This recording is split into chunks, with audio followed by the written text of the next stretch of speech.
بسم الله الرحمن الرحيم. في محاضرة جديدة من مادة التغذية الرياضية Sport Nutrition نتحدث عن الجزء الثاني من الوحدة الرابعة بعنوان Carbohydrates. الكربوهيدرات كما تحدثنا سابقا هي المصدر الرئيس للطاقة في النشاط البدني، ويتبعها بعد ذلك الدهون كمصدر مستمر ومستدام للطاقة، ويشارك أيضا البروتين كمصدر للطاقة ولكن في حالات خاصة جدا. Recommended amounts and timing of carbohydrates intake before, during and after training or competition.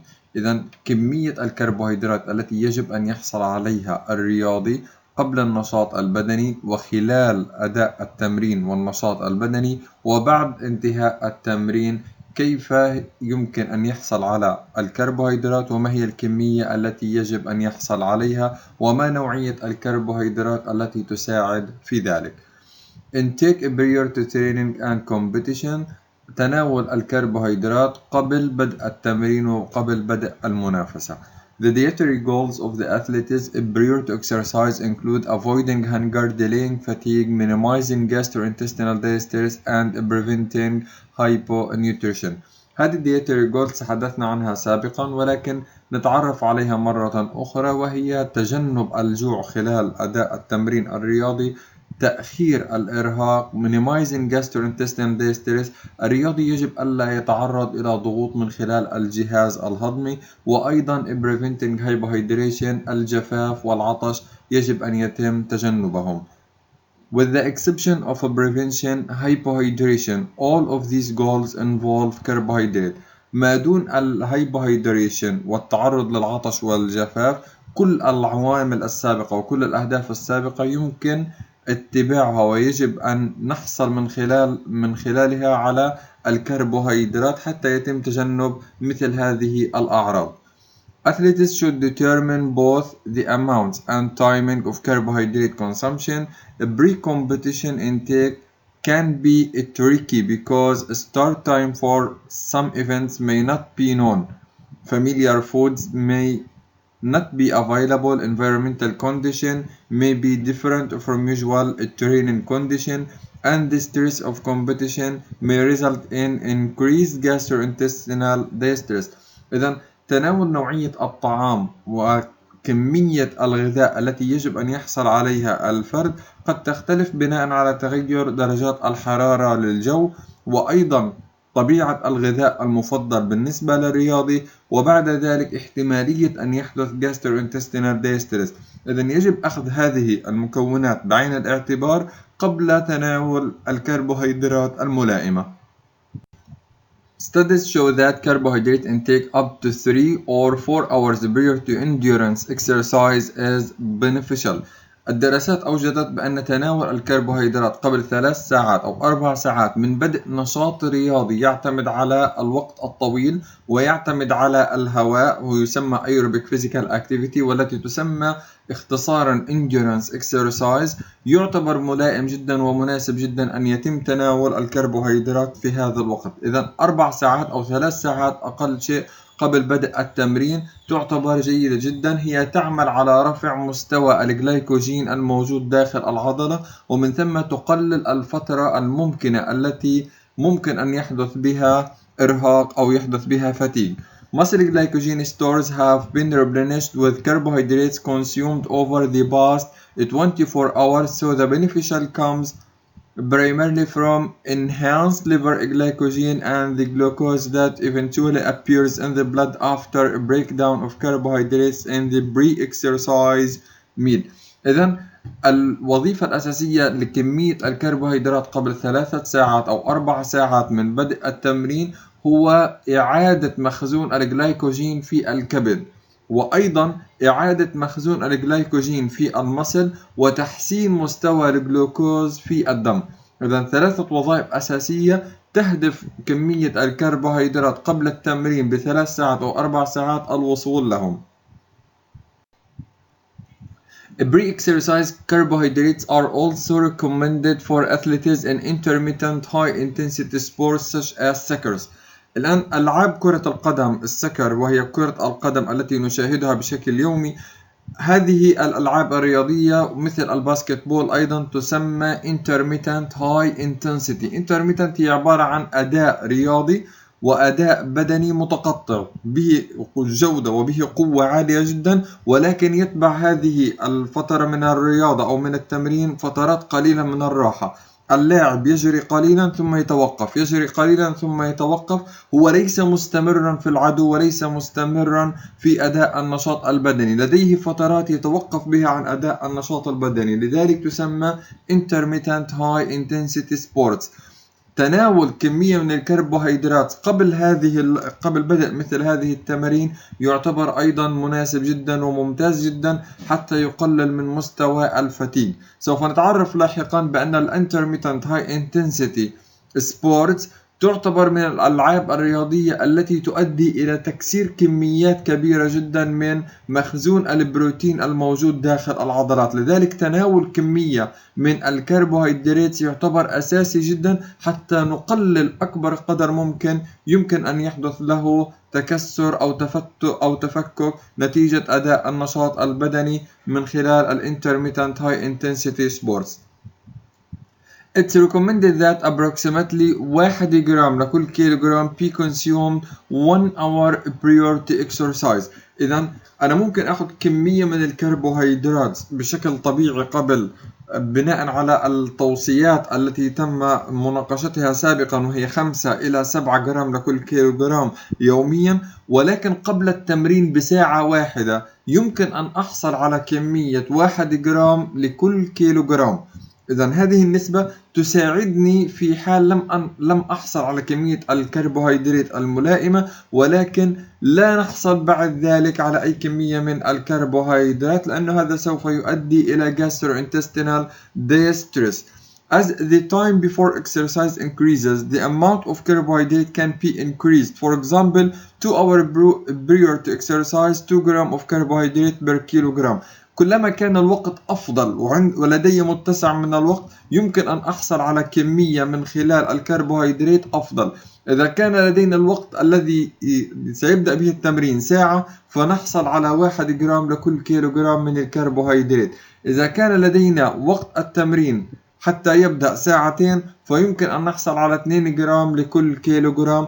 هذا حتى يساعد بتحسين مستوى الجلوكوز في الدم ورفع مستوى الجلايكوجين في الليفر وفي المسلز. The adjustment of carbohydrate amounts based on time prior to exercise help athletes prevent gastrointestinal distress and avoid hunger. مهم جدا انه نحافظ على هذول النقطتين، بانه انا بدي اقلل من مستوى الجوع واقلل من مستوى الفتيج اللي ممكن يحصل لدى الرياضي، وايضا نقلل بشكل كبير جدا من الجاستروانتستينال ديستريس اللي ممكن تحصل نتيجة هضم وامتصاص الكربوهيدرات. The timing of carbohydrate meal before exercise is a major issue when considering recommendation about the glycemic nature of the meal and its potential impacts on the performance. 2 or more hours is more likely time period for food consumption prior to exercise for most athletes. إذن الوقت المحدد لدي قبل بدء التمرين على الأقل لازم يكون في عندي 2 ساعات، عشان كل ما اقترب الوقت من التمرين وكان لدي قليل من الجوع بتقل كمية الطعام اللي أنا لازم أحصل عليها، لكن هذا لن يحميني من الفتيج بشكل كبير. لكن لو كان لدي 2 ساعات أو أكثر فالوقت مناسب جدا إني أحصل على وجبة الطعام الملائمة في هذا الأمر. نقطة مهمة هنا هو أننا يجب أن ننظر إلى الجلايسيميك نيتشر على مستوى الجلايسيميك اندكس بالنسبة لكمية الكربوهيدرات وطبيعة الكربوهيدرات اللي احنا لازم نحصل عليها. Whether a high or low glycemic meal is consumed several hours before exercise, insulin and the blood glucose have usually returned to normal during this time frame.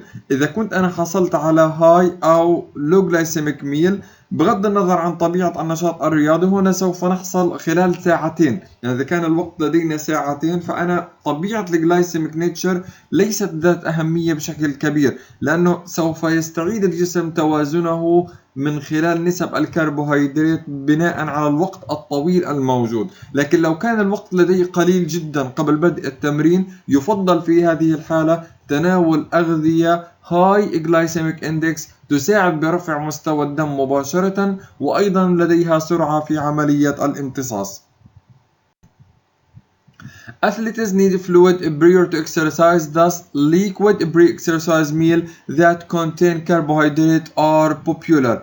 الأفضل بناء على أن الرياضي بحاجة إلى كمية من السوائل هو ليس فقط أن يحصل على الكربوهيدرات، يمكن أن يحصل على هذه الكربوهيدرات على شكل سائل، موجودة على شكل سائل نتيجة احتياج الرياضي إلى كمية من الماء عالية جدا. لذلك الأفضل ألا يحصل على مثل هذه الأغذية فيما لو كان قبل التمرين الرياضي. الأفضل ألا يحصل عليها على شكل أغذية صلبة، إنما ممكن أن يحصل عليها على شكل مائي، على شكل عصائر، على شكل مستحضرات. هذا يساعد بإيصال كمية الكربوهيدرات بصورة أسهل، وبنفس الوقت يساعد بتعويض الجسم بكمية الماء التي يحتاجها. Liquid meals may also be better tolerated since they move out of the stomach and into the gastrointestinal tract faster than most solid meal. For athletes who restrict carbohydrates and energy to compete in a specific weight category, the pre-competition meal does provide an opportunity to replenish some glycogen stores and to increase blood glucose concentration. إذا مهم جدا إنه نحصل على كمية من الكربوهيدرات حتى تعطينا الطاقة الملائمة إلى قبل التمرين. هنا في نقطة مهمة جدا، أن كمية الكربوهيدرات التي يحصل عليها الرياضي هي أساسي لتعويض الجسم، تعويض الدورة الدموية بالجليكوز، حيث حينما تفقد العضلة مخزون الجليكوجين الموجود داخلها، يقوم الدم أو محتوى السكر الموجود في الدم بتعويض الجلوكوز الموجود داخل المسلز مباشرة. Intake during training and competition. إذا تم مناقشة تناول الكربوهيدرات قبل التمرين مباشرة. الآن نناقش تناول الكربوهيدرات خلال التمرين. هنا لدينا اعتبارات مشابهة عما سبق، ولكن بعض الاختلافات البسيطة من حيث النسبة والكمية. Athletes who perform endurance exercise or intermittent high intensity exercise for more than 1 hour are at risk for glycogen depletion, hypoglycemia and fatigue during training and competition. تعرض للإرهاق فيما لو كان استمرار الرياضة أكثر من ساعة يعتبر كبير جدا، أن مخزون الجلايكوجين سوف ينخفض في هذه الحالة. في الالترا انديورنس ريسرز، التراي athletes, marathon runner, distance cycling and other long duration athletes must consume both carbohydrate and fluid during heavy training and competition or they may fail to finish. إذن خلال التمرين فيما لو تجاوز الوقت أكثر من ساعة، هنا الرياضي يصبح مضطر بالأخص لدى الانترميتنت فيزيكال اكتيفيتي أو بالنسبة للالترا انديورانس ريسرز أو التريالثونز أو الماراثون رانر. مثل هؤلاء اللاعبين يستمرون بالنشاط الرياضي أكثر من ساعتين وأحيانا أكثر من 3 ساعات إلى 4 ساعات. في هذه الحالة يجب على الرياضي أن يتناول كمية من الكربوهيدرات خلال أداء النشاط البدني. It's recommended that 30 to 60 grams of carbohydrates be consumed each hour during prolonged exercise either as fluid or food. ممكن إنه الرياضي يحصل على كمية ما بين 30 إلى 60 جرام في كل ساعة من النشاط البدني، الآن بغير اعتبار كمية الكربوهيدرات التي تناولها الشخص قبل التمرين. نحن الآن في داخل التمرين. خلال هذا التمرين يجب أن يتناول في كل ساعة 30 إلى 60 جرام حتى تساعد بتعويض الناقص من الجلايكوجين الموجود في المسلز وفي الليفر. During exercise many athletes consume beverages, sport drink that contain 6 to 8% carbohydrate. There has been speculation that moderate to high glycemic index food are beneficial during prolonged exercise because such foods are rapidly digested and absorbed. في مثل هذه الحالات الهاي اندكس glycemic food ممكن في هذه الحالة ممكن في هذه الحالة أن يكون أفضل وأكثر فائدة من الأغذية التي تحتاج إلى هضم بطيء جدا. إذا في كل ساعة ما بين 30 إلى 60 جرام بناء على قوة النشاط البدني وبناء أيضا على الفترة التي يمر بها الرياضي. Intake after training and competition. انتهى الآن تناول الغذاء الكربوهيدرات خلال النشاط البدني. الآن انتهى النشاط البدني وستبدأ فترة إعادة الجسم إلى طبيعته pre-competition حتى يحصل على الراحة الملائمة. هنا يجب أن يقوم الرياضي بتعويض كمية الفاقد من الكربوهيدرات وإعادة المخزون من الجلايكوجين إلى داخل العضلات مرة أخرى حتى يكون مؤهل للنشاط البدني فيما بعد. لو لم يعمل ذلك سوف يؤدي ذلك إلى إرهاقه بسرعة بالتمرين القادم. Intake after training and competitions. Long intense training sessions or competition events may leave athletes with substantially reduced or depletion liver and muscle glycogen stores. إذا لم يقم بهذا الأمر سوف تنخفض مخزون الجلايكوجين في المسل وفي الليفر، ومن ثم سيؤدي إلى الإرهاق السريع وبسرعة كبيرة جدا دونا عن المرات السابقة. Athletes need to consider a variety of factors to optimally replenish those stores. To optimize glycogen replacement, however, two things are needed: carbohydrate and insulin.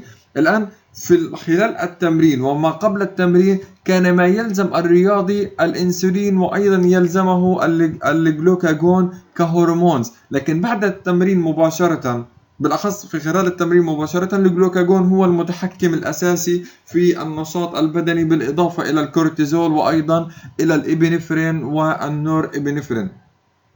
لكن بعد التمرين مباشرة حتى نعمل على استعادة مخزون الكربوهيدرات الأنسولين هو الذي يعمل على هذه الوظيفة، فيجب أن تكون لديه المحددات الهرمونية في وضع مثالي حتى يستعيد الجسم طاقته ومخزونه من الجلايكوجين.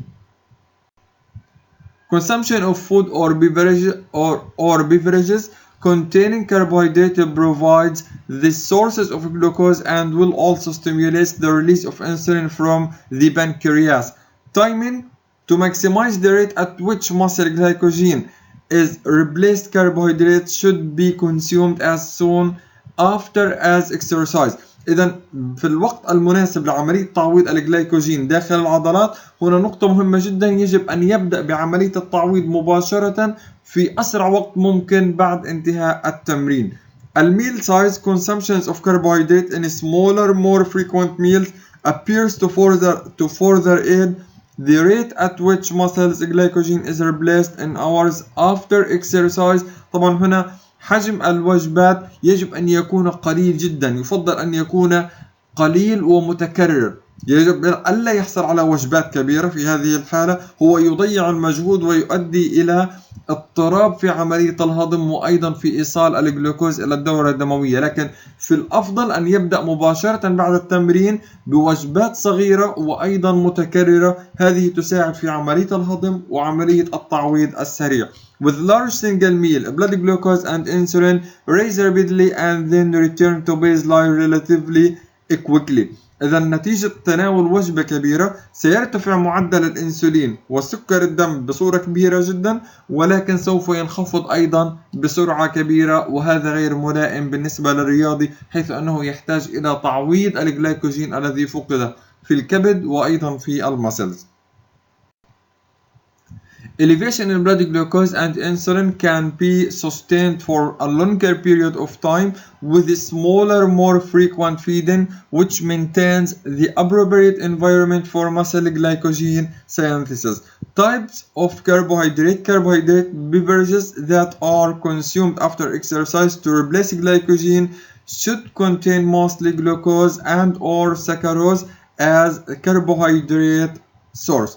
إذا يفضل في تناول الكربوهيدرات فيما بعد التمرين مباشرة تناول الجلوكوز. إذا لم يكن الجلوكوز بحد ذاته موجود ممكن أن يتم استهلاك السكروز، حيث أيضا يعتبر من الأغذية المرتفعة من ناحية الجلايسيميك إندكس. While carbohydrate beverages may be adequate for glycogen recovery, athletes may be hungry after a hard workout or competition and may prefer to consume a solid food.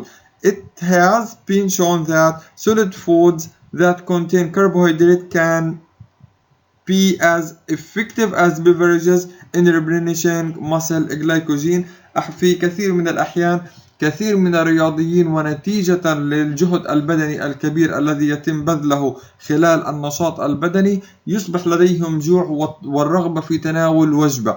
في هذه الحالة تناول وجبة جيدة من الكربوهيدرات سوف يعمل على تعويض كمية الجلايكوجين في المسلز وفي الليفر تماما مثلما تفعل المشروبات أو تفعل العصائر التي تحتوي على السكر الأبيض أو تحتوي على الجليكوز. سوف تساعد بنفس الشكل، ولكن الوقت في عملية الهضم والامتصاص هنا يكون يوجد به بعض الاعتبارات ويوجد به بعض الاختلافات. This is one situation in which athletes may want to pay particular attention to the glycemic index of food, as the consumption of high glycemic index in the post-exercise recovery period can enhance the resynthesis of muscle glycogen. هنا تناول high glycemic index بعد التمرين مباشرة، هذا سوف يساعد بشكل كبير إلى إعادة مخزون الجلايكوجين إلى وضعه الطبيعي. مهم جدا في هذه الحالة ومهم جدا في هذه النقطة الأخذ بعين الاعتبار أن تناول الوجبة يجب ألا يكون بشكل متصل أو على دفعة واحدة، إنما يجب أن يكون على شكل مرات متقطعة. Amount of carbohydrates, the highest rates of muscle glycogen resynthesis have been observed in the hours after fatigue exercising, when approximately 1.5 جرام لكل كيلوغرام of carbohydrates were consumed in the first hour immediately after exercise. إذن تعلمنا بأن لدينا 5 إلى 7 جرام لكل كيلوغرام قبل التمرين مباشرة. تعلمنا أن يكون لدينا 2 جرام لكل كيلوغرام قبل ساعتين. تعلمنا أن يكون لدينا 1 جرام لكل كيلوغرام قبل ساعة مباشرة. من 30 إلى 60 جرام خلال الساعة الواحدة من أداء النشاط الرياضي. وبعد التمرين يجب أن نحصل على 1.5 جرام لكل كيلوغرام. الكمية اليومية من الكربوهيدرات للرياضي دونا عن التمرين يجب أن تحسب بناء على طبيعة النشاط الرياضي، بأن الألترا انديورنس يحتاج كمية أكبر من 10 جرام لكل كيلوغرام، وأن الألعاب الرياضية مثل الانترميتنت تحتاج إلى حوالي 8 جرام لكل كيلوغرام يوميا من خلال الكربوهيدرات.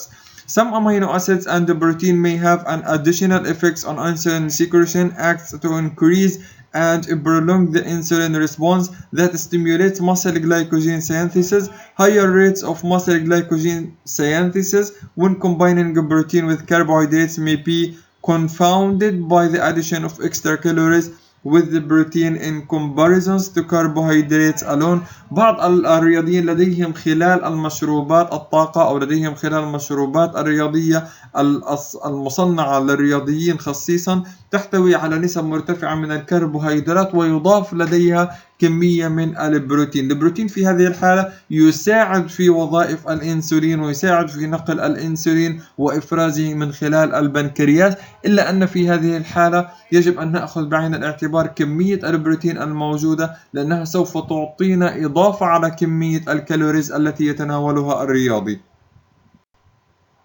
When the amount of kilocalories consumed after exercise was equalized by increased the amounts of carbohydrates, the protein and carbohydrates beverages was no different from carbohydrate only beverage. لكن لو جينا قارنا الحالتين، الغذاء الذي يحتوي على كربوهيدرات لوحده أو المشروبات أو الأغذية التي تحتوي على الكربوهيدرات والبروتين، لن نجد فروقات كبيرة في إعادة تعويض الجلايكوجين الموجود في المسلز وموجود في الليفر. في هذه الحالة يفضل أن يتناول أي منهما، سواء كان يحتوي على بروتين أو لا يحتوي على بروتين، ولكن نأخذ بعين الاعتبار نقطة مهمة هو مخزون الطاقة الموجود في هذا المنتج.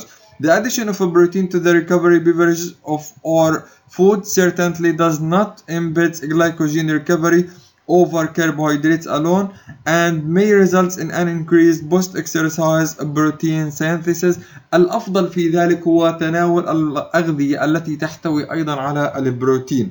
تحتوي على كمية كبيرة من الكربوهيدرات، وتحتوي أيضا على كمية كبيرة من البروتين، وتحتوي نسب مختلفة من البروتين. هذه تساعد على تعويض العضلات بالبروتين الذي فقد، ومن وحدات الأمينو أسيد التي فقدت خلال التمرين، بالأخص حينما تكون الألعاب الرياضية طويلة جدا وقد فعل فيها نظام الجلوكونيوجينيسيس، وهي إنتاج الجلوكوز من مصادر غير كربوهيدراتية، والتي تعتمد أساسا في هذه الحالة على البروتين أكثر مما تعتمد على الفات. Carbohydrate loading is a technique that some athletes use to attain maximal glycogen stores prior to an important competition. هو عبارة عن طريقة أو آلية يتم رفع مخزون الجلايكوجين في الجسم، سواء في العضلات أو سواء في الليفر، بالأخص قبل وجود لعبة رياضية أو منافسة رياضية هامة، بالأخص لدى الرياضيين الذين هم يعتمدون على وقت في إتمام النشاط الرياضي لأكثر من 90 دقيقة، مثل الإنديورنس والألترا إنديورنس أثليتيز. وأيضا الألعاب الرياضية مثل بناء الأجسام هم أيضا ممكن أن يستفيدوا بهذه الحالة برفع مخزون الجلايكوجين داخل العضلات، ولكن هنا تحتاج إلى محاذير خاصة سوف نتعرف عليها. In the case of endurance and ultra-endurance athletes without maximum level of glycogen when the race begins, these athletes can run out of stored carbohydrate as a fuel sources and be forced to reduce the intensity of their exercise and drop out of the race. بعض الألعاب الرياضية مثل العدو أو مثل السباحة، في هذه الحالة لو لم يكن لدينا مخزون الكربوهيدرات بالحالة المثالية، هنا سيضطر الرياضي إلى خفض حدة وقوة الأداء البدني الذي يبذله خلال التمرين، وممكن أن يتوقف في منتصف أو في وقت محدد من أداء المنافسة الرياضية، وبهذه الحالة سوف ينسحب من أداء النشاط البدني بالكامل أو ينسحب من المنافسة بالكامل. لذلك يعتمد الرياضيون على نظام الكربوهيدرات لودين لرفع مخزون الكربوهيدرات إلى أعلى حد ممكن حتى يصبح أكثر تنافسية في أداء النشاط البدني. In the case of bodybuilders, maximal glycogen stores is the strategy used to promote muscle definition, one feature in which contestants are judged. In these circumstances, performance could be enhanced by carbohydrates loading. لدى بناء الأجسام، لدى الرياضيين الذين يتبعون بناء الأجسام، لديهم وسيلة بتفصيل شكل العضلة وإظهار قوتها وجودتها وإظهار تفاصيلها من خلال الكربوهيدرات لودين. لذلك اعتمادها يعتبر وسيلة مهمة جدا في المنافسات الرياضية. 7 days prior to the competition، تحديد 7 أيام قبل بدء التنافس. Exhaustive exercise performance for 3.5 days in combination with extremely low carbohydrates. هذه 7 أيام تقسم إلى قسمين. القسم الأول هو عبارة عن 3 أيام ونصف يسمى Depletion Stage، لديه ألعاب رياضية قوية جدا، الألعاب رياضية مرهقة جدا، وأيضا بها نسبة كربوهيدرات منخفضة جدا جدا. هذه تسمى Depletion Stage. During this phase known as the Depletion phase stage, carbohydrate stores are severely depleted by exercise and remain low due to the lack of dietary carbohydrates. هنا لا يتناول خلال غذائه كمية الكربوهيدرات الملائمة، يحاول أن يتجنب تناول كمية الكربوهيدرات إلى أكبر قدر ممكن، وهنا يستنزف كمية الكربوهيدرات المخزونة داخل الجسم، بالإضافة إلى أنه يؤدي تمارين قوية جدا. بهذه الحالة تسمى Depletion Stage. Side effects include irritability, hypoglycemia, fatigue, inability to accomplish the required exercise, and risk for injury. هنا سوف يتعرض إلى كثير من الأخطار كما ذكرنا. The depletion stage is followed by 3.5 days of very light or no exercise and high carbohydrate diet. بعد أن تنتهي هذه الفترة 3 أيام ونصف من الدبليشن ستيج، والتي توقف بها عن تناول الكربوهيدرات بالكامل وتناول كمية واعتمد على غذاء لا يعتمد على الكربوهيدرات، واستنزف كمية الكربوهيدرات الموجودة داخل الجسم. تتبعها 3 أيام تسمى Depletion Stage. Depletion Stage عبارة عن 3 أيام ونصف أخرى مستوى التمرين يصبح ضعيف جدا أو قليل جدا، بسيط جدا من ناحية القوة ومن ناحية الكثافة، ولكن يحصل بها على كمية كبيرة جدا من الكربوهيدرات تصل إلى 8 جرام لكل كيلوغرام يوميا. This phase known as a depletion stage. إذا المرحلة الأولى تسمى depletion stage، اكسرسايز عالي جدا وكربوهيدرات قليل جدا جدا جدا. المرحلة الثانية 3 أيام ونصف Depletion Stage، بها نسبة كربوهيدرات عالية جدا وتنعكس فيها النشاط الرياضي ويصبح light and no exercise. Supplies large amount of carbohydrates to glycogen starved muscle. هنا العضلات الجائعة للجلايكوجين تصبح قابلة على أن تخزن كميات أكبر من الجلايكوجين. In response the body supercompensate and near maximal glycogen storage is achieved. في هذه الحالة هنا يبدأ الجسم بتعويض أكبر قدر ممكن من الجلايكوجين ويصل إلى أعلى مخزون ممكن في هذه العضلة من الجلايكوجين.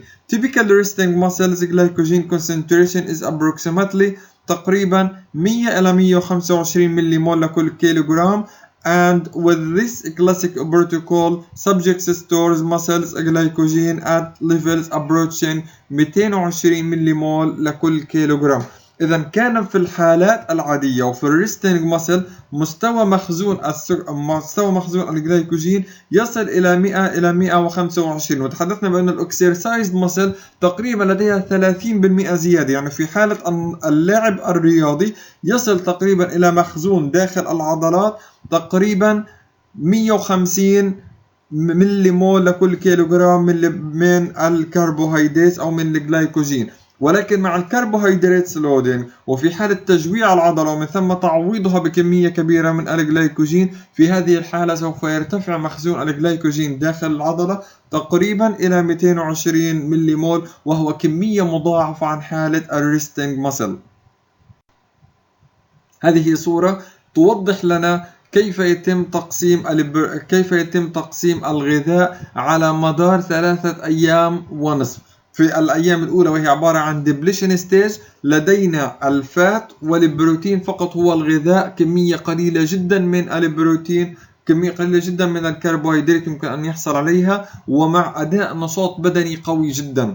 بعد 3 أيام ونصف يستمر لدينا تناول الكربوهيدرات بنسب عالية جدا وتنخفض لدينا كمية الفات مقارنة. البروتين يجب أن يتم المحافظة عليه على كل الأحوال، ولكن ينخفض لدينا الأداء البدني، وبهنا نستطيع أن نرفع مخزون الجلايكوجين داخل العضلة ضعفين عما كان في الحالة العادية. هذا هو في الصورة الأعلى والتي تسمى Classical Carbohydrate Loading. في النظام الثاني وهو عبارة عن Modified Carbohydrate Loading، هنا بنفس الطريقة 7 أيام حتى يبدأ التمرين، ولكن يقلل بشكل كبير محتوى الكربوهيدرات في الفترة الأولى. في الدبليشن فيز يقلل محتوى الكربوهيدرات لكن لا يمنعه نهائيا كما كان في الكلاسيكال كربوهيدرات لودينج. إذا في الموديفايد كربوهيدرات لودينج هنا يقلل تقليل، يصبح لديه كمية أقل من الكربوهيدرات ولكن يوجد لديه ضمن غذائه اليومي كمية من الكربوهيدرات، ثم يبدأ بعد ذلك بنظام الهاي كربوهيدرات دايت في الريبليشن فيز في 3 أيام ونصف الثانية. بهذه الحالة هو يقلل قدر الإمكان إمكانية حدوث فتيق أو إمكانية حدوث مضاعفات جانبية مثل ما تم ذكرها سابقا، هايبوغلايسيميا، فتيق، ستريس، ستيف، مثل هذه المضاعفات يمكن تجنبها بالموديفايد كربوهيدرات لودينج. المدربين جيدا غالبا يتبعوا النظام الأول الكلاسيكال كربوهيدرات لودينج، والأقل تدريبا غالبا يتبعوا النظام الثاني الموديفايد كربوهيدرات لودينج، لأنه في الدبليشن فيز يوجد لديه بعض الكربوهيدرات التي تساعده بمنع المضاعفات الجانبية.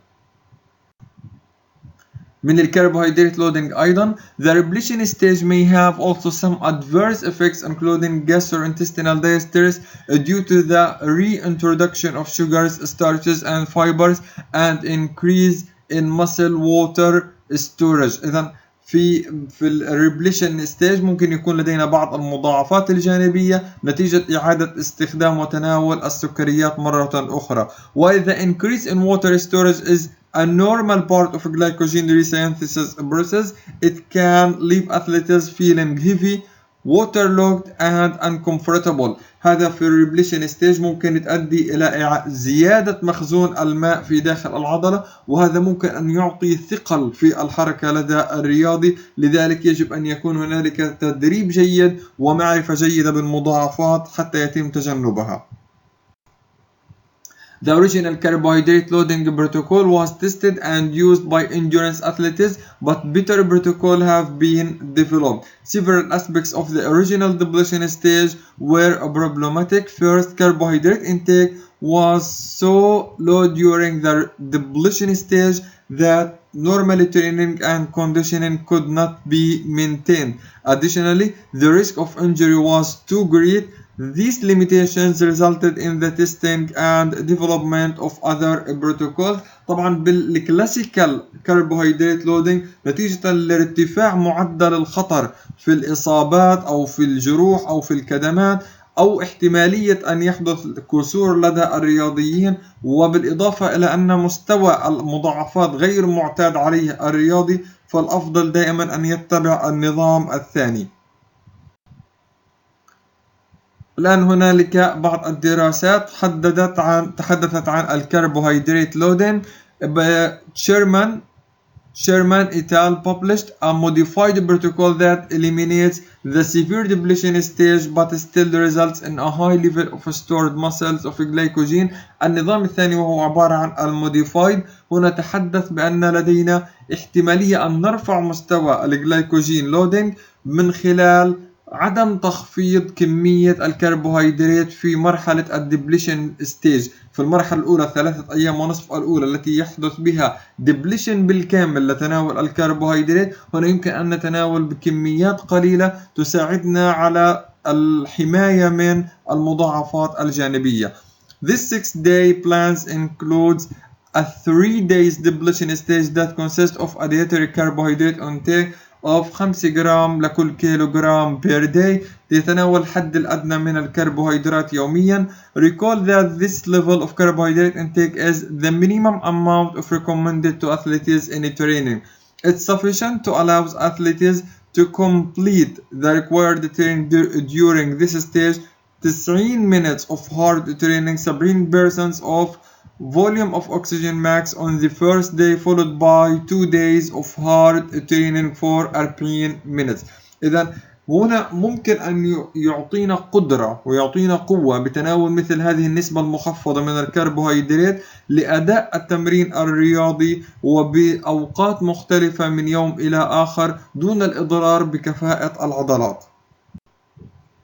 This depletion phase is similar to the original protocol. This modified approach utilizes a strategy that is more similar to what an endurance athlete would likely do in the week prior to a big event, such as a gradually tapering exercise. إذا هنالك أسبوع قبل بدء المنافسة الرياضية أو التمرين الرياضي المهم، وبهذه الحالة نستطيع أن نقسمه إلى قسمين، قسم depletion وقسم repletion stage. وفي هذه الحالة نستطيع أن نرفع مخزون الكربوهيدرات حسب كفاءة الرياضي. يستطيع أن يختار ما بين التمرينين أو ما بين الوسيلتين.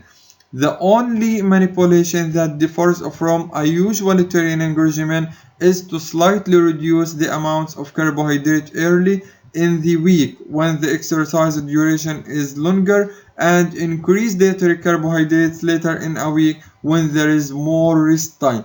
إذا كلما كان أداء النشاط البدني في المستوى الأول كان لدينا أداء بدني قوي، خفضنا من الكربوهيدرات. حينما بدأنا نتجه إلى الراحة قليلا بدأنا برفع مستوى الجلايكوجين حتى نساعد بتخزين أكبر كمية ممكنة داخل العضلات دون أن يتم استخدامها في أداء النشاط البدني. نلاحظ في الموديفايد سيستم في آخر يوم قبل بدء التمرين complete rest، يعني ما في نشاطات رياضية. ممكن نعود للصورة ونشوف حسب الرسم الموجود في الموديفايد glycogen loading.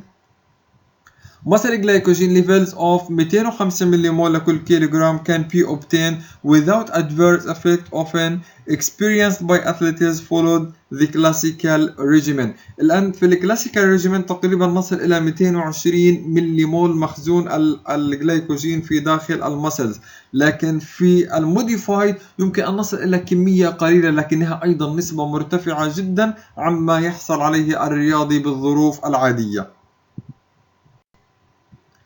Insufficient carbohydrate intake can lead to hypoglycemia and both acute and chronic fatigue. Here is the effects of inadequate total carbohydrates intake on training and performance. كيف لو لم يحصل الرياضي على النسب المحددة له من خلال الكربوهيدرات سوف يؤدي بالتأكيد إلى hypoglycemia ويؤدي إلى acute و chronic fatigue. As mentioned previously, and the ability to concentrate in the decreased other hypoglycemic symptoms such as lightheadedness may also affect the athlete's perceptions of exercise difficulty. Fatigue that results from low carbohydrate intake over a period of days, weeks or months can have a substantial negative effect on training and performance.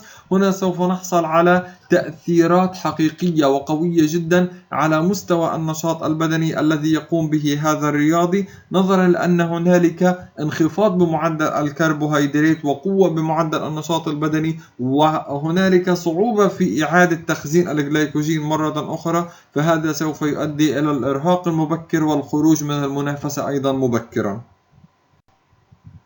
Insufficient carbohydrate stores may not be the results of a single depletion exercise sessions, but a result of fatiguing exercise on a day, weekly or monthly basis. Months of low carbohydrate intake in a conjunction with a long-term negative energy balance are factors that contribute to overtraining syndrome. إذن الوصول إلى فترات طويلة من تناول كميات كربوهيدرات قليلة وأيضا محاولة تخفيض الوزن، هنا سوف يحدث لدينا شيء يسمى Overtraining Syndrome، وهو الإرهاق المبكر وعدم القدرة على المنافسة الرياضية. There is no single cause of this condition, but chronic low carbohydrate intake is one likely factor. ما فيش عامل واحد يتحكم في الأوفر سيندروم، لكن من ضمن أكثر العوامل على ذلك هو انخفاض كمية الكربوهيدرات بشكل مطلق ولفترة طويلة جدا، ليس كما ذكر بالكربوهيدرات loading. An increase in energy and carbohydrate intakes and the rest are all parts of the treatment plan. من ضمن العلاجات في هذه الحالة إعادة مخزون الكربوهيدرات وإعطاء كمية الإنرجي الملائمة حسب الوزن وحسب النشاط الرياضي وتجنب النيجاتيف إنرجي بالانس. Recommended total daily carbohydrate and fiber intake for general health. بناء على الأرقام السابقة التي تم الحديث عنها بالنسبة للرياضيين، غالبية الرياضيين يحصلون تقريبا ما بين 5 إلى 8 جرام لكل كيلوغرام ديلي، إلا إذا اختلف النشاط الرياضي، وهذه هي الكمية الأقل التي يمكن أن يحصل عليها اللاعب الرياضي، والمحافظة على مستوى الجلايكوجين والمحافظة على مستوى البلاد جلوكوز ليفل، وأيضا المحافظة على قدرة الجسم على المنافسة على فترة طويلة. الأرقام السابقة أهم مما هو موجود في هذه الشريحة. Estimated total daily carbohydrate intake based on body weight. هنا يمكن أن نقدر كمية الكربوهيدرات لكل كيلوغرام بالجرام الواحد بالنسبة لوزن الجسم، ولكن الأفضل من ذلك هو حسابها بطريقة يدوية بناء على طبيعة النشاط البدني. هنا هذا جدول مختصر يمكن أن يسهل لدينا الحسابات، ولكن حسب الفروقات الفردية يمكن الحساب بصورة أفضل من ذلك. Data analysis of 24-hour diets of a male collegiate runners. هنا يمكن أن نحدد كمية الكربوهيدرات بناء على النسب الحقيقية وكيف يمكن توزيعها بناء على مختلف الأغذية، سواء كانت grains, vegetables, fruits, milks and meats. هذه الأغذية هي الأكثر وجودا بها كمية من الكربوهيدرات. كيف يمكن أن نوزعها؟ بناء على ماي بيراميد، وبناء على النشاط الرياضي والاحتياج الطبيعي من الكربوهيدرات لكل فرد. إلى هنا نصل إلى نهاية هذه المحاضرة، ونصل إلى نهاية الكربوهيدرات، ونلتقي بكم في المحاضرة القادمة بالحديث عن البروتين. شكرا لكم وشكرا لاستماعكم، والسلام عليكم ورحمة الله وبركاته.